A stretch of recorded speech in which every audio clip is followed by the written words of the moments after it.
Wardha असलाहा depot में हुए धमाके में 6 अफराद हलाक जबकि 10 जख्मी हो गए हैं। जख्मियों को नजदीकी अस्पताल में दाखिल करवाया गया। इनमें से एक की हालत नाजुक भी बताई जा रही है। जराये के मुताबिक एक शेल को नाकारा बनाने के दौरान यह धमाका हुआ, जिसके नतीजे में मौके पर ही 4 लोग हलाक हो गए जबकि 2 ने अस्पताल में इलाज के दौरान दम तोड़ा। इस मामले की जांच के लिए आला सतह की कमेटी तश्कील दे दी गई है। व्यक्ति की जब जान जाती है तो ये मामला सबसे गंभीर होता है। मैंने खुद रक्षा मंत्री निर्मला सीतारामन जी से बात की है। उन्होंने भी मुझे आश्वस्त किया कि जो भी भारत सरकार इस पुलगांव के डिफेंस फैक्ट्री के घटना में मदद कर सकेगी वो पूरी मदद होगी। मगर इसके साथ हमने ये भी कहा, जिसको उन्होंने अनुमति दी, इसकी जांच होनी चाहिए। महाराष्ट्र के जितने भी डिफेंस फैक्ट्रीज है उसमें ऐसी घटनाएं नहीं होनी चाहिए आगे भविष्य में। इस दृष्टिकोण से हमने अपने मापदंड तय करना चाहिए, सुरक्षा उपाय करने चाहिए। यहाँ पे जो 6 लोगों की मृत्यु हुई है और जो अभी तक अंदाज आया है 11 लोग जख्मी है, तो इसमें से सभी जख्मी लोगों पे इलाज करने के तो आदेश दिए, 1 रुपया उनसे लिया न जाए। और जो जिन परिवारों में ये दुखद घटना हुई, मृत्यु हुई है, उनको भी राज्य सरकार की ओर से मुख्यमंत्री महोदय से बात करते हुए, विधानसभा अधिवेशन चल रहा है, हम अध्यक्ष जी से और विरोधी पार्टी के नेता से बात करने के बाद मदद भी घोषित करेंगे। और इसमें से 5 लोग जो है वो आसपास के गांव के हैं। कॉन्ट्रैक्ट बेसिस पे जो काम दिया गया था उस कॉन्ट्रैक्टर के ये मजदूर है। मगर राज्य सरकार ने ये तय किया कि भारत सरकार कानून से तो मदद कर रही है, मगर हम उन परिवारों को राज्य सरकार के माध्यम से भी मदद करें। महाराष्ट्र असेंबली में आज दूसरे दिन भी हंगामाराई देखने में आई। अपोजिशन ने मुस्लिम और धनगर रिजर्वेशन मामले को पुरजोर अंदाज में उठाया। हंगामे के सबब ऐवान की कार्रवाई में कई बार रखना पड़ा। ख्याल रहे कि इजलास के पहले दिन भी अपोजिशन जमातों ने असेंबली के सदर दरवाजे पर मुस्लिम रिजर्वेशन को लेकर एहतजाज किया था।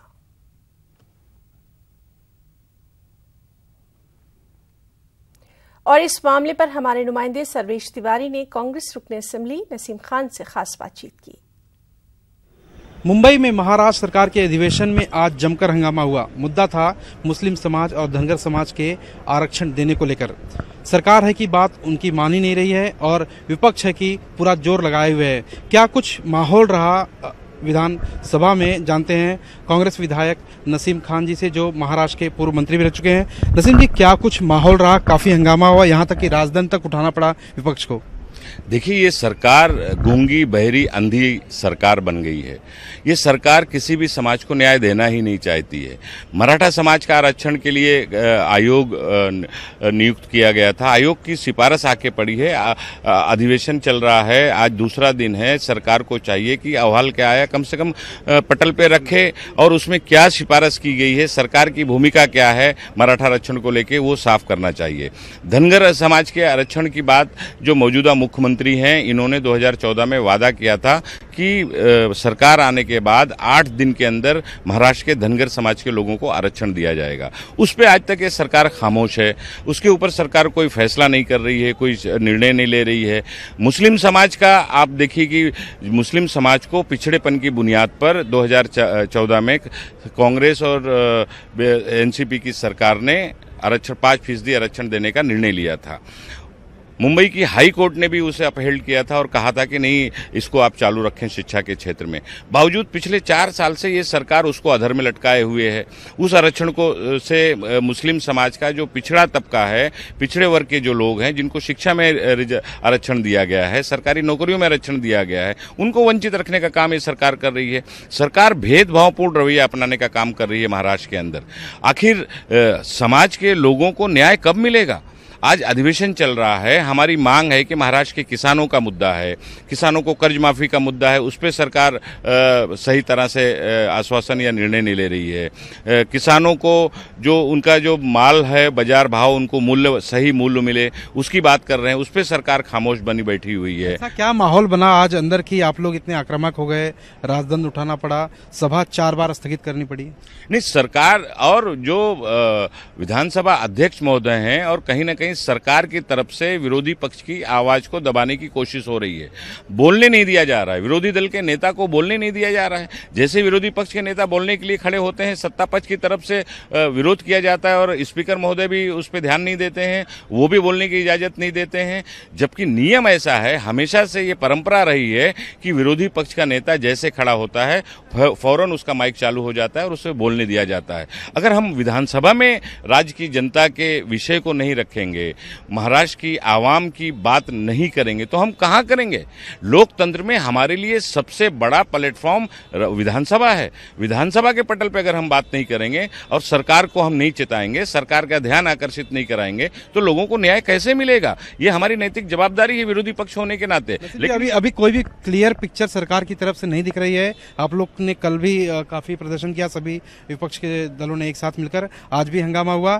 क्या कुछ आगे आप लोगों का रुख रहेगा, क्योंकि सरकार अपना रुख साफ नहीं कर रही है? मुस्लिम आरक्षण को लेकर, धनगर आरक्षण को लेकर, लिंगायत समाज भी इसमें शामिल है। आप लोगों का आगे का रुख क्या होगा? देखिए, हम चाहते हैं कि सदन चले, सदन में चर्चा हो और सरकार की जो दायित्व है, सरकार की जो जिम्मेदारी है, सरकार अपनी जिम्मेदारी को निभाते हुए कम से कम निर्णय ले, राज्य की जनता को बताए, हमें बताए। हम जनता के प्रतिनिधि हैं, हमें बताना चाहिए।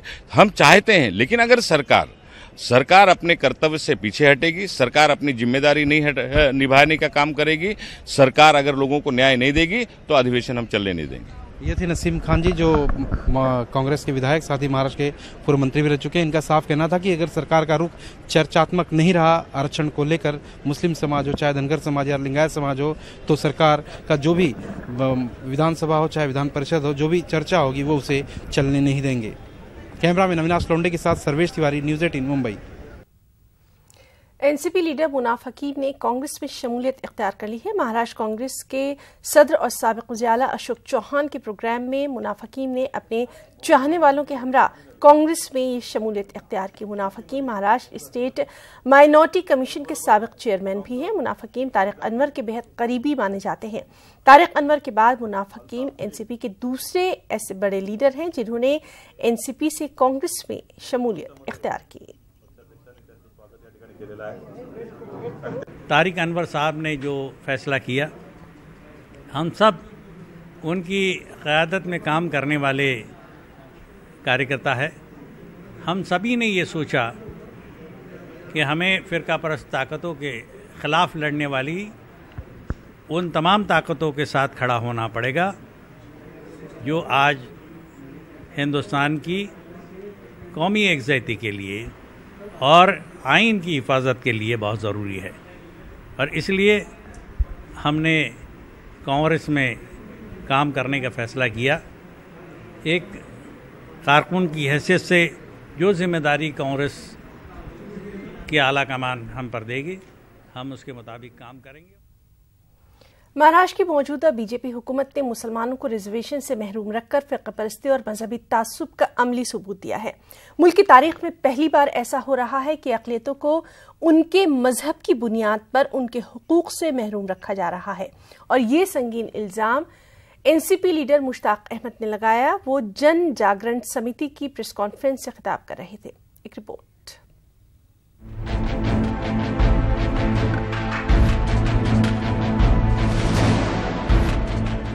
3 कमीशनों की रिपोर्ट और अदालत का भी हुक्म है कि मुसलमानों को तालीम में 5% रिजर्वेशन दिया जाए, लेकिन महाराष्ट्र की बीजेपी हुकूमत इन तमाम बातों को नजरअंदाज करके महज एहतिजाज की बुनियाद पर मराठा समाज को रिजर्वेशन फराहम कर रही है। मुल्क की तारीख में पहली बार ऐसा हो रहा है कि कोई हुकूमत खुले तासुब और फिरका परस्ती का मुजाहरा कर रही है। ऐसा संगीन इल्जाम एनसीपी लीडर मुश्ताक अहमद ने लगाया। उनका कहना है कि मुसलमानों को उनका हक दिलाने के लिए अब रिजर्वेशन तहरीक में शिद्दत पैदा की जाएगी। आज गवर्नमेंट ऑफ महाराष्ट्र ने फैसला किया है तो एक समाज को रिजर्वेशन दिया और दूसरे समाज को रिजर्वेशन नहीं दिया, ये बहुत छोटी बात नहीं है, मामूली बात नहीं है। इस हिंदुस्तान के तमाम सेकुलर लैंड के रखने वाले लोग और इस देश में इस मुल्क के पर प्रेम करने वाले लोगों की जिम्मेदारी है कि वो इस वक्त उठ कर खड़े हों, क्योंकि ये हुकूमत ने आज तक पार्टियां जातिवाद करती थी, पहली बार हुकूमत ने जातिवाद की है और एक समाज को, मुस्लिम समाज को रिजर्वेशन नहीं दिया गया और मराठा समाज को रिजर्वेशन दिया गया। मराठा समाज को रिजर्वेशन देने का हमारी तायद है, लेकिन आज होना ये चाहिए था कि दोनों समाज को साथ देना चाहिए। महाराष्ट्र जन जागरण समिति की जानिब से हुई इस प्रेस कॉन्फ्रेंस में जालना के साबिक एमपी उत्तम सिंह पवार ने भी शिरकत की। इस मौके पर उत्तम सिंह पवार ने कहा कि रिजर्वेशन मुसलमानों का हक है और इसके हुसूल के लिए हर मुमकिन कदम उठाया जाएगा। इस मौके पर पवार ने अपोजिशन को मुत्तहिद होने का भी मशवरा दिया। इसी तरह प्रेस कॉन्फ्रेंस में रिजर्वेशन के हुसूल के लिए अदालत का दरवाजा खटखटाने का भी इरादा जाहिर किया। जिस तरह मराठा समाज का ओबीसी का आरक्षण हो रहा है, ओबीसी का economically backward, socially and economically, Muslim समाज उसमें 5% आना ही चाहिए और मुस्लिम समाज के सारे जो भी सब कास्ट है वो भी उसमें आने चाहिए। अगर धर्म के नाम में ही दे सकते तो कास्ट और सब कास्ट के नाम पे देने के लिए हमारा ये हुकूमत को जो है, सरकार को ऐसा कहना है कि भैया किसी भी तरह आपको अगर खामोशी रखना है, शांतता चाहिए, तो हमको खामोशी से रिजर्वेशन दे दो, हमारे साथ अन्याय मत करो। अन्याय होता है तो हम खामोश नहीं बैठेंगे। ये समाज का मामला है, बच्चों के भविष्य का मामला है। अगर हमारे साथ बेइंसाफी होती तो हम सब्र करने वाले नहीं। हम बिल्कुल कोर्ट में जाएंगे और न्याय की लड़ाई लड़ेंगे और हमको सरकार से नहीं तो हमको न्यायालय पे विश्वास है। न्यायालय हमको बराबर हमारा दिया हुआ 5% का रिजर्वेशन देगा और हम लेके रहेंगे। प्रेस कॉन्फ्रेंस में जज्बाती अंदाज में तहरीक चलाने का ऐलान किया गया, लेकिन इस तहरीक की नवीयत क्या होगी, क्या लाहिया अमल होगा, इस ताल्लुक से कोई इत्मीनान बख्श जवाब नहीं दिया गया। मजमूई तौर पर ये कहा जा सकता है कि मौजूदा हुकूमत ने सियासी लीडरों को एक मुद्दा दे दिया है जिसको अपने अपने अंदाज में भुनाने की कोशिश की जा रही है। न्यूज़ 18 उर्दू के लिए औरंगाबाद से अजहरुद्दीन की रिपोर्ट। उद्धव ठाकरे मुसलसल राम मंदिर के मामले पर बीजेपी को घेर रहे हैं। उद्धव ने मीडिया से बातचीत करते हुए कहा कि हमसे ये पूछा जा रहा है कि चुनाव के वक्त शिवसेना को राम मंदिर की याद क्यों आई। उद्धव ने कहा कि हम ये मुद्दा अभी इसलिए उठा रहे हैं क्योंकि बीजेपी ने पिछले 4 वर्षों में कुछ नहीं किया। उन्होंने कहा कि बीजेपी को याद दिलाने के लिए ही राम मंदिर का मुद्दा उठाया जा रहा है।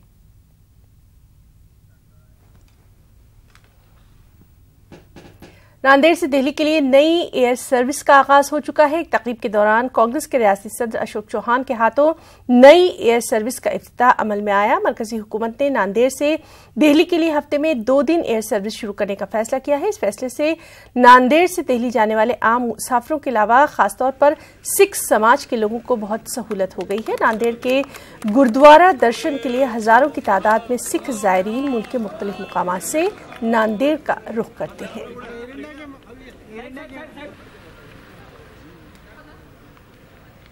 आज ये एयरपोर्ट जब हुआ है तो डेली फ्लाइट मुंबई जाती है, फुल जा रही फ्लाइट। मैंने पहले ही से कहा कि एटीआर सर्विसेज अच्छी है और एटीआर की वजह से हम देखते हैं कि नांदेड़, मुंबई हो, हैदराबाद हो, सभी फुल जा रही है। अमृतसर की फ़्लाइट सैटरडे संडे वो भी अच्छी जा रही है और दिल्ली का मैंने अभी पता लगा है क्या चल रहा है, तो दिल्ली के सभी फ्लाइट्स आने वाले 4-5 फ्लाइट्स फुल जाने की संभावना है। ये जो दिखाई दे रहा है उससे निश्चित तौर पे दिखाई देता है कि नांदेड़ का पोटेंशियल है। नांदेड़ में लोगों को यातायात करने के लिए बहुत आवश्यकता थी, तो वक्त बचाने की आवश्यकता थी और दिल्ली से 1.5-2 घंटे में हम दिल्ली पहुंचेंगे, ये सबसे अच्छी बात ये सबके लिए हो गई है।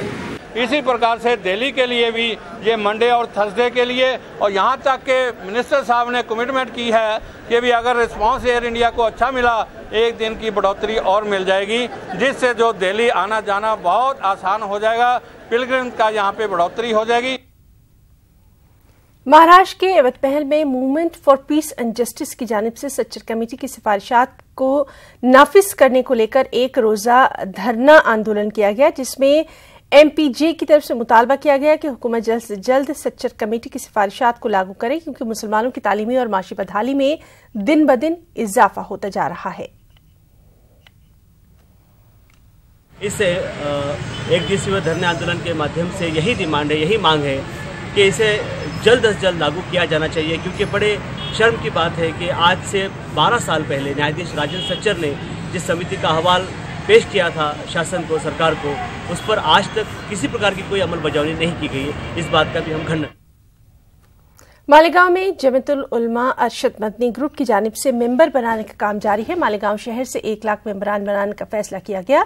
जमीयत के दफ्तर में सहाफियों से बातचीत करते हुए मकामी सदर मुफ्ती इस्माइल कासमी ने कहा कि बाबरी मस्जिद की असल लड़ाई जमीयतुल उलमा ही लड़ रही है।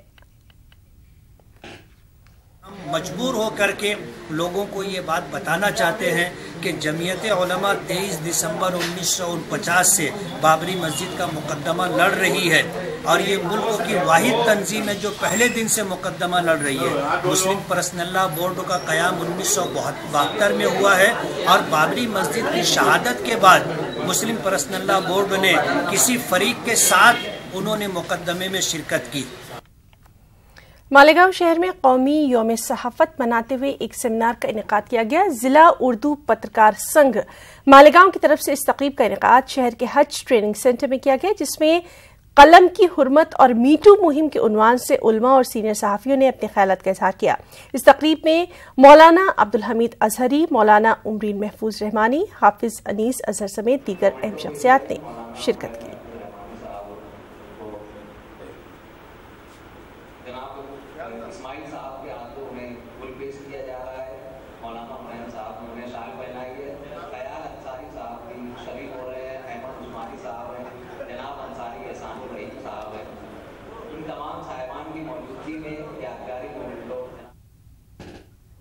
महाराष्ट्र के बुलढाना जिले में शिवसेना के प्रोग्राम के दौरान अजान के वक्त खामोशी देखने में आई।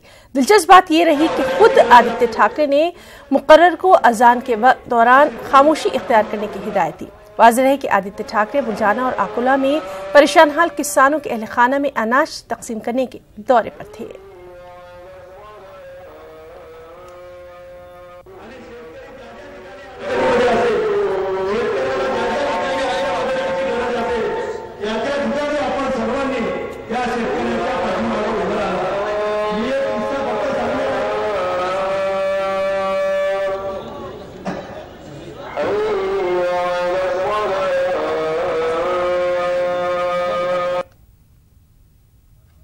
महाराष्ट्र में बरसात के बाद पहाड़ों पर सूख जाने वाली घास और पेड़ पौधों को अक्सर शरपसंद अनासिर और जंगल माफिया आग लगा देते हैं।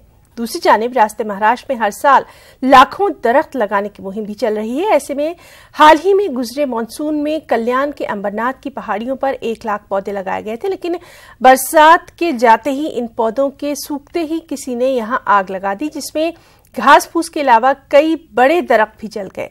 इस बात को लेकर शिव सैनिकों ने एहतजाज किया और महकमा जंगलात के दफ्तर में घुसकर अफसरान पर मिट्टी और कचरा फेंका। इस दौरान उनके हमराह रुकने पार्लियामेंट श्रीकांत शिंदे भी मौजूद रहे। जंगलात और पहाड़ों पर लगने वाली आग को लेकर शिवसेना के अरकान असेंबली ने महाराष्ट्र असेंबली में चल रहे सरमाई इजलास में भी आवाज उठाई है। हालांकि अफसरान ने मामले में मुलविस लोगों के खिलाफ जल्द अज जल्द कार्रवाई करने और दरख्तों की हिफाजत की यकीन दहानी कराई है।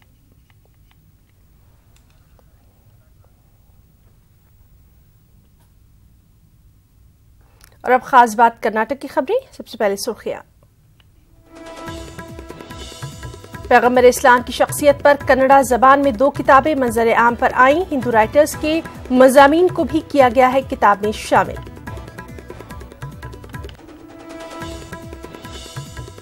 ईद मिलादुन्नबी के मौके पर शहर गुलबर्गा बना बकाए नूर। शहर की तमाम मुस्लिम गली कूचों में ईद का सा मंजर।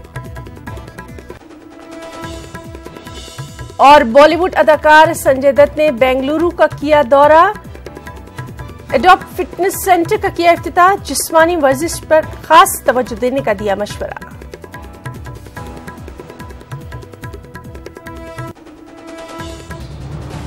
ये है न्यूज 18 नेटवर्क और आप देख रहे हैं न्यूज 18 उर्दू।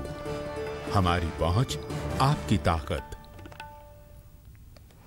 पैगंबर इस्लाम हजरत मोहम्मद सल्लल्लाहु अलैहि वसल्लम की शख्सियत पर कन्नड़ा जबान में 2 किताबें मंजर आम पर आई हैं। पहली किताब में कन्नड़ जबान के मारूफ मुसन्निफीन ने सीरतुन्नबी पर मजामीन तहरीर किए हैं। ज्यादातर हिंदू राइटर्स के मजामीन को इस किताब में शामिल किया गया है। कन्नड़ा की एक और किताब में नबी करीम के मुतालिक Mahatma Gandhi, Swami Vivekananda, George Bernard Shaw और दीगर आलमी शोहरत याफ्ता शख्सियात के तासुरात को शामिल किया गया है। जमात इस्लामी हिंद के तहत शांति प्रकाशन ने इन किताबों को शाया किया है। कर्नाटक में इन दिनों जमात इस्लामी हिंद की 15 रोजा मुहिम जारी है और इस मुहिम के जरिए नबी करीम की सीरत और तालीमात को बिरादरान वतन के सामने पेश किया जा रहा है। इसी मकसद के तहत जमात इस्लामी हिंद ने कन्नड़ जबान में ये किताबें मंजर आम पर लाई हैं। कर्नाटक में यहाँ के कन्नड़ा बोलने वाले लोगों के पास इस पैगाम को पहुँचाने की बुनियादी जिम्मेदारी के तौर पर हमने ये कोशिश की। किसी ने ख़ानदानी ज़िंदगी, किसी ने माशी जद्दोजहद, किसी ने समाजी जद्दोजहद, इस पर जो कलमबंद किया है ये तमाम मज़ामीन इकट्ठा करके किताबी शक्ल दी गई है। 30 लोगों ने इसमें लिखे हैं, उनकी मुख्तलिफ आरा हैं और उसमें बरादरान वतन ज़्यादा हैं, मुसलमान कम हैं, ख़वातीन भी शामिल हैं। ये किताब प्रवादी मोहम्मद सल्लल्लाहु अलैहि वसल्लम मानव कुलद श्रेष्ठ मार्गदर्शक। ये किताब में 17 प्रोमिनेंट राइटर्स, कन्नड़ के बहुत मशहूर राइटर्स हैं और थिंकर्स हैं जो कन्नड़ के दानिशर राइटर्स हैं। आप सल्लल्लाहु अलैहि वसल्लम के एडमिनिस्ट्रेशन कैसे हैं, हुज़ूर सल्लल्लाहु अलैहि वसल्लम के एजुकेशन सिस्टम और आप सल्लल्लाहु अलैहि वसल्लम के ऐसे डिफरेंट एंगल्स में ये किताब लिखे हैं। इसमें राइटर्स बहुत सारे इसको रिसर्च करके लिखे हैं। लोका में, कन्नड़ साहित्य में एक सबसे हुज़ूर सल्लल्लाहु अलैहि वसल्लम के बारे में एक बहुत बेहतरीन किताब होगा इंशाअल्लाह। ईद मिलादुन नबी की मुनासबत से शहर गुलबर्गा को सजाया संवारा गया है। रात में गुलबर्गा गोया किसी दुल्हन की मानिंद नजर आ रहा है।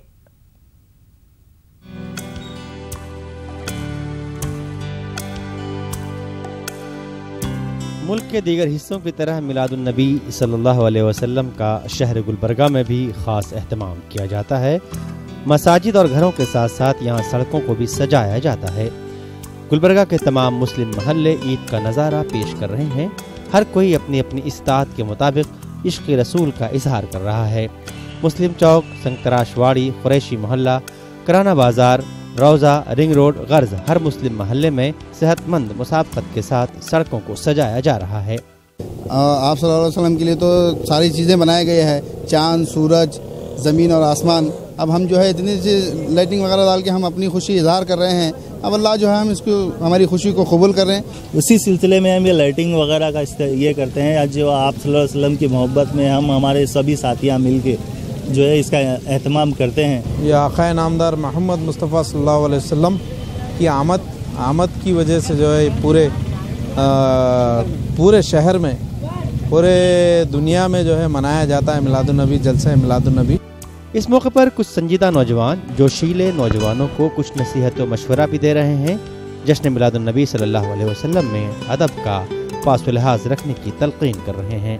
तमाम मुसलमानों से जो जश्न ईद मिलादुन नबी डीजे लगा रहे हैं, प्लीज़ डीजे मत लगाएं।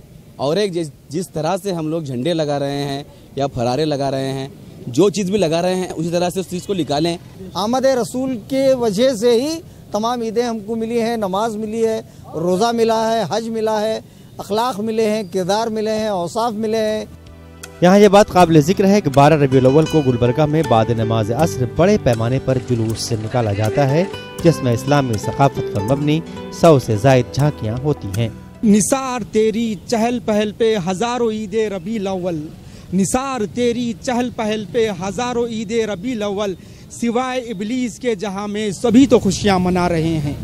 आज 11 रबीउल अव्वल है, 12 रबीउल अव्वल को ये लाइटिंग और अपने उरूज पर पहुंचेगी जब आशिकान मुस्तफ़ा, गुलामान मुस्तफ़ा इन लाइटिंग के ज़रिए इजहार मोहब्बत करेंगे।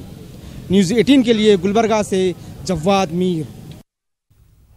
बॉलीवुड के मशहूर अदाकारा संजय दत्त ने बेंगलुरु में एडॉप्ट फिटनेस सेंटर का इफ्तिताह किया। संजय दत्त ने एडॉप्ट फिटनेस सेंटर में मुतारफ की गई जदीद टेक्नोलॉजी, जिस्मानी वर्जिश के नए तरीकों की सताइश की। इस मौके पर संजू बाबा ने कहा कि वर्जिश के लिए उम्र की कोई कैद नहीं होती, हर शख्स को चाको चौबंद रहने के लिए वर्जिश करते रहना चाहिए। उन्होंने कहा कि वो आने वाले नए साल में 3 से 4 फिल्मों की शूटिंग में भी मसरूफ रहने वाले हैं। एक सवाल का जवाब देते हुए संजय दत्त ने कहा कि वो अपने फुर्सत के लम्हात अपनी फैमिली के लोगों के साथ ही गुजारना पसंद करते हैं।